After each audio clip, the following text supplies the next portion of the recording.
Hey everybody, it's good to see you again. I'm glad to. When I get started on something, it's hard for me to quit. I'm going to have to though. It's already after 11 p.m. at night, and got a big day at work tomorrow. I just want to finish up a couple of maybe one more video besides this one before I shut down for the night and get in the bed and get some good rest. The thing of it is that I've been teaching for several hours now. This is a lot of work. And I wouldn't be doing this if it wasn't very important to get these things out there to people. And what I want to do right now is I want to start talking about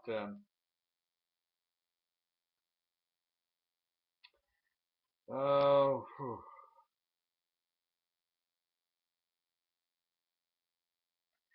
let's not do that right now. Father, I pray that you just take this message and help people. I pray that your spirit works with me, helps me, because it's not about me. It's not about a man. It's about you and how you're going to do things, how you're going to change people's hearts. It's not about me. I'm not going to change people's hearts. I just pray that you work with me, that you help me as I teach this message in the name of Yeshua. Amen. Now, I started out teaching about some things. I'm going to slow down on this video, and we'll go back and I'm going to go back and cover some other things because I feel like that we need to do that. There's a lot of information I've just given you over these past couple of videos, past few videos here, and we need to really get a hold of some things um, and get some things established. The bottom line is one of the things that we've covered is this. We've covered. I'm going to go to the Book of Acts again. I know I've already talked about that, but we need to reestablish some things, re-go over some stuff in the Book of Acts, second chapter. And let's start out in the first verse here.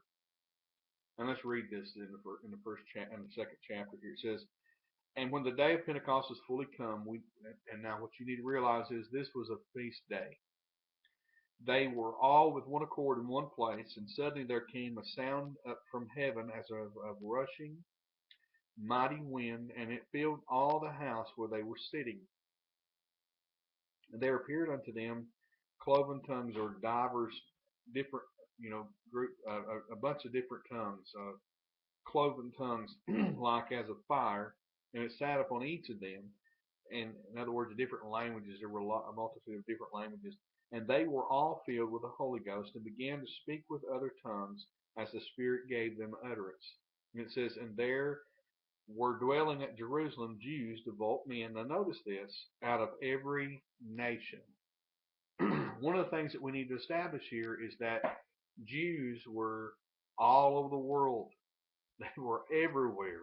And they were teaching. They were the light of the world. This was the plan of God. This is how things are supposed to be. Jerusalem was supposed to be uh, their main place of meeting, their main place of observing the festival days or the feast days. They were all to come back and obey the ceremonial laws and different things. But Jerusalem was the head place, the place where everybody was to go. There's Jews all over the world today, and they've a lot of them have fallen away from the very truth that they should be obeying. But anyway, they were from every out of every nation under heaven. Now, when this was noised abroad, the multitude came together and were confounded because that every man heard them speak in his own language. That's what tongues are. They're different languages. And they were all amazed and marveled, saying one to another, Behold, are not all these that which speak Galatians? Or not Galatians, or Galileans, I apologize. And how do we hear every man in our own language, or our own tongue, wherein we were born? uh, uh, Parthians, Medes, Elamites, and the dwellers of Mesopotamia, and Judea, and Cappadocia, and Pontus and Asia and Fer, uh, I cannot say these names correctly. I apologize for that. Phrygia and Pamphylia in Egypt and in parts of Libya, Cyrene, and strangers of Rome, Jews, and proselytes, uh, Cretans, Arabians. We do we do hear them speak in our tongues the wonderful works of God. Now, what I wanted to establish out of that is is that Jews were there from all over the world, and they were born in these other nations, and they were teaching in synagogues on every Sabbath. Now that's where that the church was to be established was from this very thing.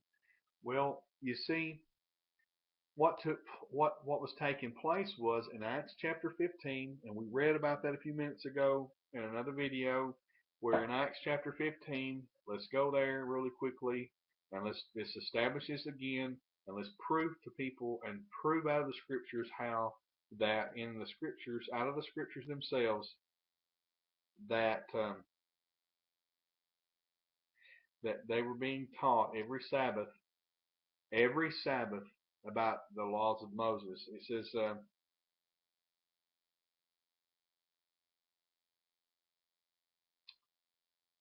I don't know where to start at, but I think we're going to go down here and start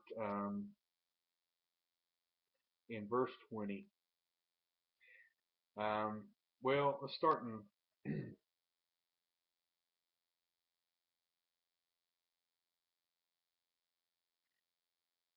let's start in verse 18. Known unto God are all his works from the beginning of the world, wherefore my sentence is, and this is James speaking, that we trouble them not, and he's talking about the Gentiles, which from among the Gentiles are turned to God, but that we write unto them that they abstain from,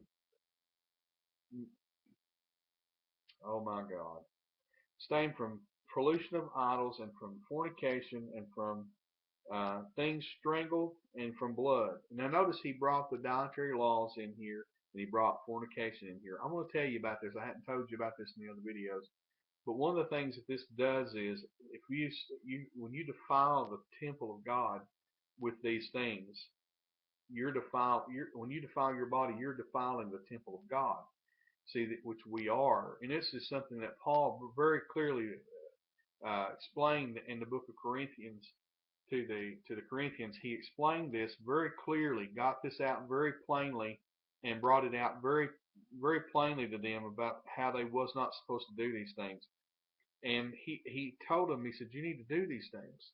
It says, for Moses of old time hath in every city them that preach him, being read in the synagogues every Sabbath. They knew these things because they were being taught every Sabbath. Okay? Every Sabbath they were being taught these things. And now it's not the Sabbath that was on Saturday. There was no Saturday at this time. There was no Sunday going on at this time. What was going on was the system that God had established from the very beginning when he started out establishing things. And we can go back in the Old Testament, and we'll only call it Old Testament because of reference. I don't like calling it the Old Testament anymore. It's not where I want to reference it to. I would rather say in the Torah or in the law and the prophets. I would rather call it that as the Old Covenant and Old Testament. We can call it the Old Covenant, and I might be more happy with that to say it that way. But we'll do it because of reference. But they were being when you go back in the Old Testament, you'll see that how that God established a system. Let's just look at some of these scriptures really quickly. Let's go to Exodus chapter 12, and let's look at some of this. We know we've talked about Genesis chapter 1 verse 14, and we've not really established the day that God when creation, if you go to Genesis and you begin to read, you'll see on the seventh day God established the Sabbath day. He asked for them to keep it holy. Now he set up a system in chapter 12. Let's go there and look at it. In verse 1 is where we're going to start out.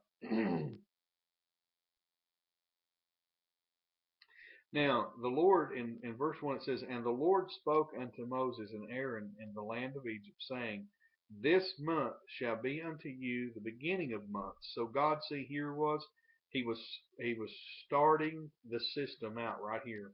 And it shall be the first month of the year to you. He wanted them to keep these things for a reason. Speak unto all the congregation of Israel, saying, In the 10th day of this month. Notice that he didn't say the 10th day would have been, if we looked it up on one of the months, it would have been a Saturday, Sunday, Monday, or Tuesday, whatever. If we looked and went by Gregorian calendar, which there was no Gregorian calendar, there was no established thing going on then. He said, In the 10th day of the month shall they take to them every man a lamb according to the house of the fathers for that lamb. And he said, and if the household be too little for the lamb, let him and his neighbor next unto his house take it according to the number of the souls. Every man according to his eating shall make your count of the lamb. Your lamb shall be without spot or blemish, a male of the first year. You shall take it out from the sheep and of the goats, and you shall keep it until the 14th day of the same month. Notice how he does that. Notice how he's establishing. Now, these things were established because of the ceremonial system, and they weren't just established for the ceremonial system. They were established because God was trying to establish a system that he wanted us to go by. We've lost that system, and I can show you in history where it was lost, where we started following after paganism and the Catholic Church. And the bottom line is here, we see how this is happening. Now let's go also to Exodus chapter 16, just really quickly. And we'll go to verse 1 and we'll see how this plays out here. Oh, let's see where it starts at.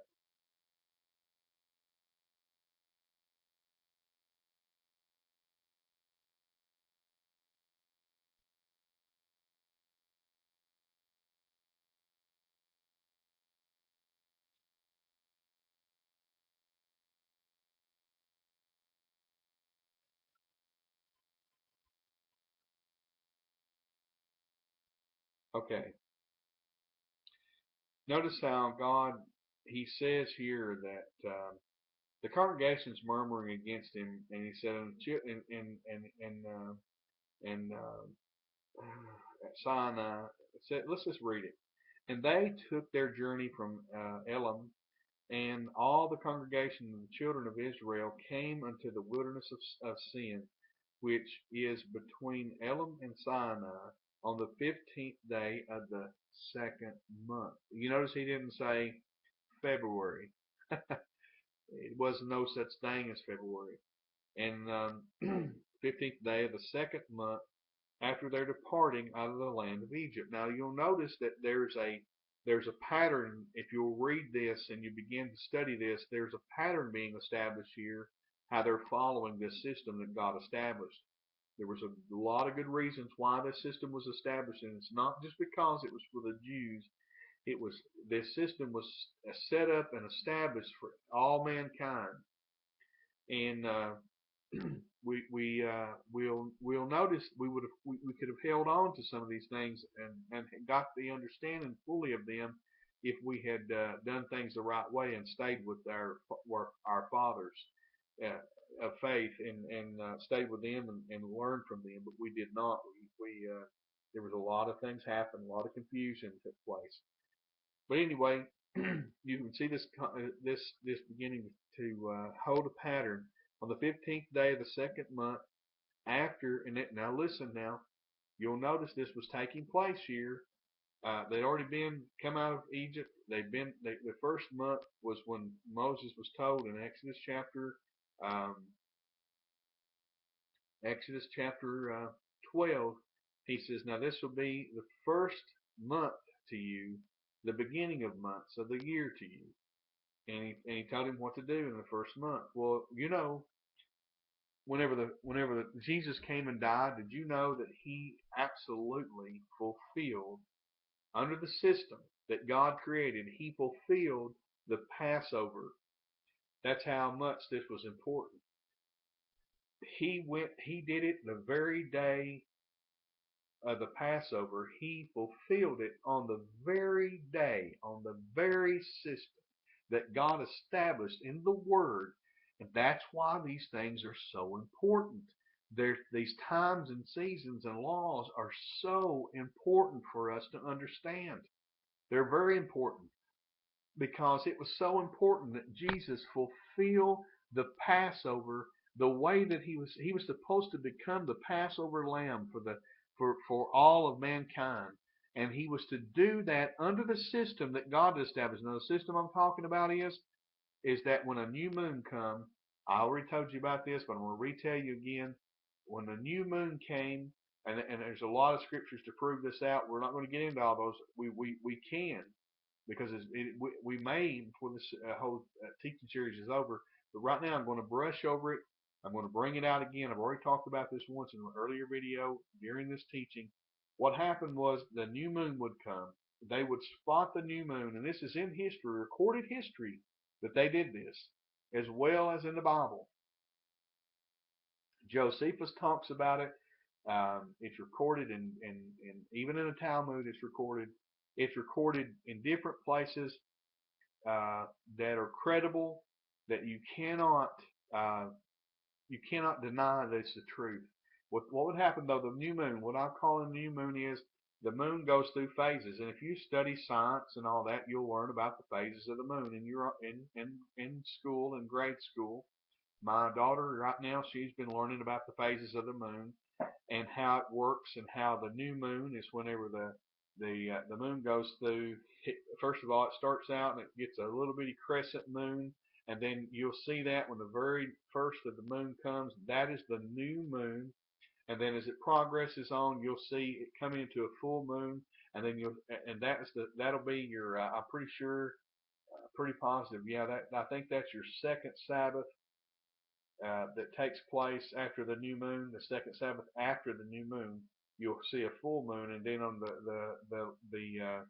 22nd, you'll see it go to the next quarter of the moon, and on the last Sabbath, you'll see that the moon will almost be gone, and it'll be the small crescent that's leaving. And so, what takes place here is the phases of the moon, that God established these things now for us to follow as a system. And sometimes the moon is in darkness for 2 and 3 days at a time. We're not to count those days of darkness. We was never meant to count those days. God didn't want us counting them for a reason. I'm not sure of what his reasons are, but I think he just wanted us to trust him, believe in him, and to follow after him. So when those days went through the darkness of the moon, there was nothing. There was no beginning of the new month. But when it starts, the new moon starts, your first day of the month starts on that new moon. And this happens every single month. And it's called the lunar solar system. And what you would do is then you would follow the new moon would come, and then you would start. That would be the new moon Sabbath is what it's called. And then it's 7 days later, on the 8th day of the month, which is what the scriptures is talking about, on the 8th day of that month, you would observe the Sabbath again. And then on the 15th day of the month, you would observe the next Sabbath, which is 7 days after that Sabbath. And so on and so forth. It goes through the month until it comes to the end of the month again, or the end of the moon. When you look in the scriptures, you'll see that the month and the moon are really, if you translate those two, they're the same. They're exactly the same. That system was established by the Lord, and he established that for us to follow. Well, we can't follow that system with this Gregorian calendar system that we have. It will not work. And we're going to talk about how the Jews actually fell into the same deception and changed their Sabbath as well. And there's proven history. They admit this in their own history books. So the encyclopedia, the Jewish encyclopedia, they admit that they left the original system and created a new one on Hallel. He was a priest, the high priest Hillel II, he's the one who did this. And we can go through a big, large study I've got that I could do and teach you about Hillel and who he was and how he was kin to Gamaliel that Paul sat under. There's so many things here that are in history that are written down that we could really get deep into. Now, I don't take these things lightly. I learned these things over the years here. I've been learning these things for years and years, and God was teaching them to me. He was dropping me little tidbits of information along the way. And when he got ready for me to start revealing these things and teaching these things, he brought them together and gave me a better understanding. And I didn't even notice he was doing this. It's amazing how some of the things that I learned years and years and years ago. I mean, I could take you and show you my library where that I have collected over the years notes after notes after notes in these binders where I've started out learning, and God revealed all these things to me. And they're not just revealed to me, they're revealed to lots of people. And I mean, I could tell you some stories, if I didn't want to sit and waste a lot of time and talk about these things. But God has been revealing these things to me all these years, and I kept those things on the back burner until God said it's time to begin to tell these things. It's time to begin to teach these things. I want my people to know. He's calling his people out from among the Babylonian system. The book of Revelation talks about this taking place. He said, come out from among her, my people, and give up the stuff, give her stuff up, give it back to her. Don't have no part in it. Well, that's what I've been doing for months now, is getting out of this system, getting away from this system, going back to God, going back to his original plan, going back to teaching people about this, telling people. And he says, do not hurt the earth and neither the sea until I've sealed the seal of God in their foreheads. That is the things that's going on. You may not believe me. You may not want to hear me, but I'm telling you the truth. That is what's taking place right now. And I'm not saying that off of the whim of my mind or off the slip of my tongue. I'm telling you that because that's what God is teaching me to tell you, that that's what's taking place in this period of time. Look around the world and you'll see some of the signs of the end of times, the ends of time. And it's not going to get better, it's going to get worse. And we're about to see some things that we've never seen before take place. But God's people are going to be protected in all this trouble. You've seen nothing yet, but the Bible says that men's hearts will fail them for fear for the things that are coming upon the earth. There's going to be turmoil. I'll go ahead and tell you this. There's going to be turmoil amongst the people. The lawless one is beginning to be revealed. The church has become a part of the lawless system, and people they're saying, well, we don't need all these laws and all these corrupt. Well, you're pretty the system's corrupt, and they got to control it somehow. And they wanted to take over for a long time, and the devil wants to run everything and hold man under and all that. There's a lot to this, and I don't want to get into all that. We're actually going to go ahead and end this right here, and we're going to stop this because I'm running out of time. I don't want to go over because I don't want to lose what I've taught you up to this point, because there's a lot of good information I brought out. So just keep tuned in. I'll finish what I was talking about on the next video, and we'll go from there. And you have a good, if you're listening to this in the daytime, that's great. If you're listening to it at nighttime, then that's great. If you're getting it in the midday, that's fine too. Bless you. Keep listening. Don't you stop. Some of the stuff we're about to learn about and some of the things we're going to get a hold of are going to be amazing over this next little bit here as I teach about the Sabbath and how that things have been turned around and changed, to how the system, the Babylonian system, has taken things and hidden things that are of God and changed them. We're going to get into these things because the Lord has showed me to teach them, and I'm going to keep doing that. Thank you for listening today. I hope you've enjoyed it. I hope you've learned some things. I hope you've begun to consider some things. Now, I'm going to give you some more. As I go, I'm going to give you little tidbits. I'm going to go back over and reestablish some things each little bit when I'm teaching these, because I want you to get these things. So, but thank you again for listening. Don't miss one of these videos. If you do, go back and listen to it. Don't jump around and listen to these videos. Go straight through them, because the Lord is working with me to stay on point here, to stay on task, to get these things to you the way He wants you to get them. So Pay attention. Don't miss a one. Bless you.